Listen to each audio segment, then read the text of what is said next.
అనగానపల్లి కాన్స్టిట్యుయెన్సీని అలాగే నంద్యాల జిల్లాని అన్ని విధాల ముందంజలో ఉండడానికి ప్రయత్నిస్తామని తమకు తెలియజేస్తూ ఈ అవకాశాన్ని నాకు ఇచ్చినందుకు నేను ధన్యవాదాలు తెలియజేస్తూ ఉన్నాను సార్. గౌరవ ఎంపీ గారిని మాట్లాడవలసిందిగా కోరుతున్నాను.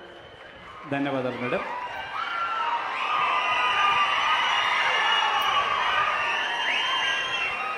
ప్రతి అడుగులో అభివృద్ధి, ప్రతి నిర్ణయంలో భవిష్యత్తు.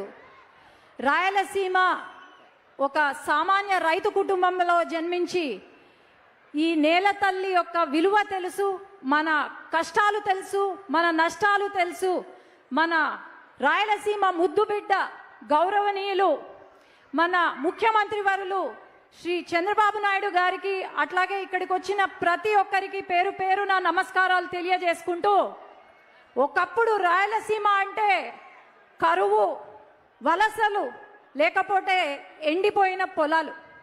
కానీ ఇప్పుడు రాయలసీమ అంటే నీటి కోసం పోరాడే ప్రాంతం కాదు, నీటితో అభివృద్ధి చేసే ప్రాంతం అని, లేదంటే ఇక్కడ వెనకబడిన ప్రాంతం కాదు ఇది, ఇది అవకాశాలు మెండుగా ఉన్న ప్రాంతం.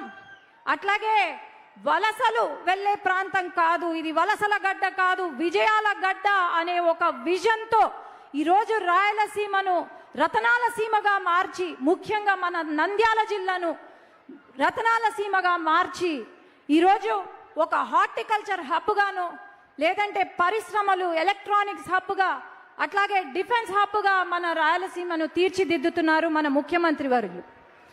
ఈరోజు హార్టికల్చర్ అంటేనే ఏమి తెలియని ఒక స్టేజ్లో 5 సంవత్సరాల వైసీపీ పాలనలో గంజాయి హబ్బుగా మారుస్తూ ఉంటే మన ముఖ్యమంత్రి గారు ఈరోజు హార్టికల్చర్ హబ్గా దాదాపు మన రాయలసీమలోనే 55% కల్టివేషన్కి, అట్లాగే 6 లక్షల మంది రైతులు బాగుపడేలాగా ఈరోజు తీర్చిదిద్దుతున్నారు.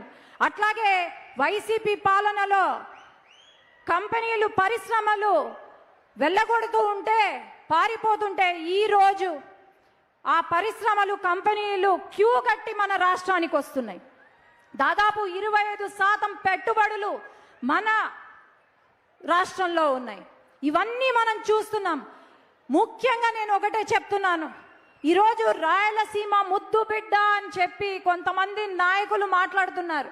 సొంత పులివెందల కడపలో కూడా ఏమి చెయ్యలేని ఆనాటి ముఖ్యమంత్రి జగన్మోహన్ రెడ్డి, రెడ్డి అనను జగన్మోహన్ గారు ఈరోజు నేను రాయలసీమ ముద్దు బిడ్డ అంటుంటే రాయలసీమ వాళ్లకు తెలుసు ఎవరు రాయలసీమ కోసం, మన జిల్లా అభివృద్ధి కోసం కృషి చేస్తున్నారు అని. ఈరోజు నంద్యాలలో ఒకప్పుడు బనగానపల్లె కరువు ప్రాంతమైన బనగానపల్లె ఈరోజు నీళ్లు పారుతున్నాయంటే అది కేవలం మన ముఖ్యమంత్రి గారి వల్లే.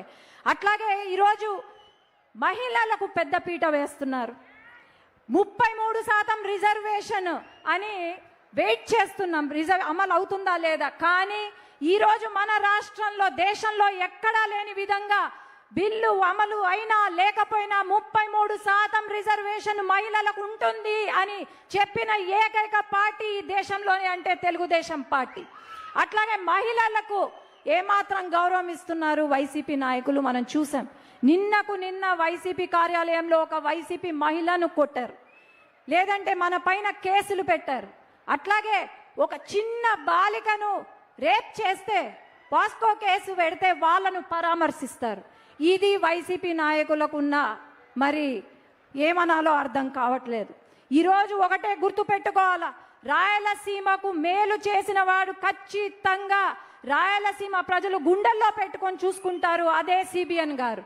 అట్లాగే రాయలసీమకు అధికారం ఉన్నా లేకపోయినా మన ప్రాంతం కోసం పోరాడే నాయకుడిని గుండెల్లో పెట్టి చూసుకుంటారు మన రాయలసీమ వాళ్ళు. కానీ ఊరికే ఏదో వచ్చి నేను రాయలసీమ బిడ్డ అంటే ఎవరు ఒప్పుకోరు. ఖచ్చితంగా ఈసారి సార్ మేము మళ్ళీ ఇక్కడ జెండా ఎగరేసేలాగా ఇంకొకసారి వైసీపీ జెండా ఎగరకుండా మేమందరం పనిచేస్తామని తెలియజేసుకుంటూ నమస్కారాలు తెలియజేసుకున్నా. జై తెలుగుదేశం, జై హింద్.